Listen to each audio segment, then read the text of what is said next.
shasho kuvethe ngirasasibona naye shashazazo nale mpitola inakaphakela umthakathi etrender lapho khona esho khona ukuthi mhla ka-30 ayikho imash kusho yena.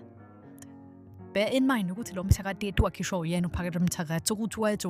we don't know, but it's like now sesiyazi ukuthi okay so go one ukuthi imagine ukuthi imagine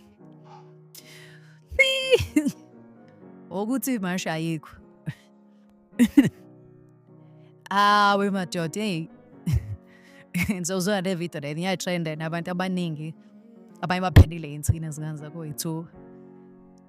uyashupha namthakathi uthi maphoyisa utshela amaphoyisa futhi by the way tshela amaphoyisa la eLondon ngede ayike imash futhi nongabe nihlangana nomuntu wokuveza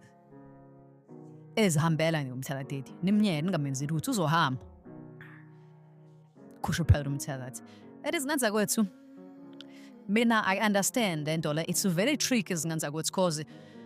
abantu abazoholdwa accountable ibona ophakela umthakathi akuyibona front lento abantu bofika uba kase kwezeke sadile ekekho right ngomhla ka-30. So I understand ukuthi lento isithukaphi why uphakela umthakathi esho kanje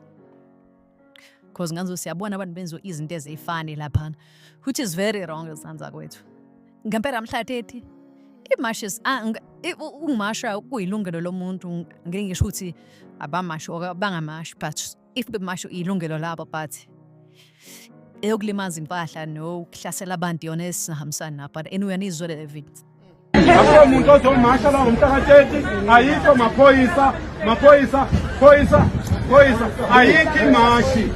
ngomhla ka-30 mnqamlajuqu ukuthi kufanele uhulumeni kube kukhona sekwenzile uma engakaqedi ngowethu uhulumeni sizomlinda lapha eBay yima nganquma umhla ka-30 lapha eBay ayikho imashi ngomhla ka-30 abantu uma befuna ukuphuma bephatha amaflag abo bekhombisa isupport bethandaza becela uNkulunkulu ukuthi izwe kalilunge ngingajabula-ke nihambele nje umuntu ayishuthela ividiyo yakhe noma nayishuthela ividiyo yakhe noma nayishuthela ividiyo yakhe ngisho ungalibona ikwele kufanele hambe anasa la uliyeke utshelwa yimina lizohamba.